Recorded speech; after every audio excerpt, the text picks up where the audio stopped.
Hi, this is Dr. Arambulo. On this video, I would like to share with you our authentic FUE hair transplant results. This is Dwaine, his baseline photos. He's a blogger, so he has his own documentation of his hair transplant journey at Asian Hair Restoration Center. He was 25 years old when he came to us for his first session. His father has the most severe type of male pattern hair loss. Because of this, he will have progressive hair loss and therefore he would need a series of hair transplant sessions. The hairline design is unique with every physician, which makes it the signature of the hair transplant surgeon.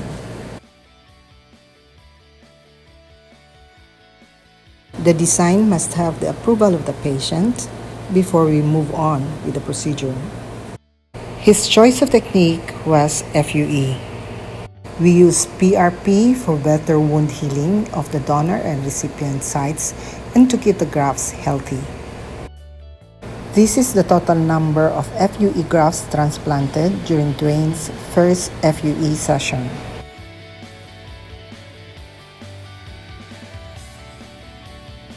And this is the result of hairline restoration from his first FUE hair transplant session.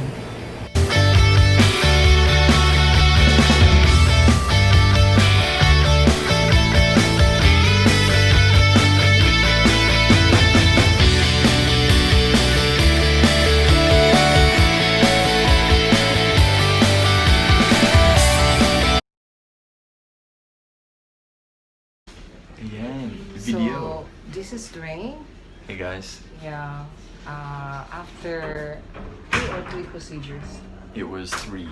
Three actually, small procedures only, just to build the hairline. Yes. It's not never a big procedure. So I think 2,500 grams.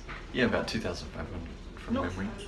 More or less, to build the hairline, by Yep. a hairline, by Yep. FUE technique. You should have seen me before. Yeah, You I looked think really bad. everyone knows Yeah. your before.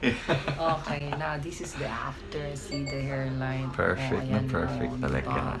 Thick hair. Ayan. Okay. By FUE technique. Perfect. Only at Asian Hair Restoration Center. Ayan.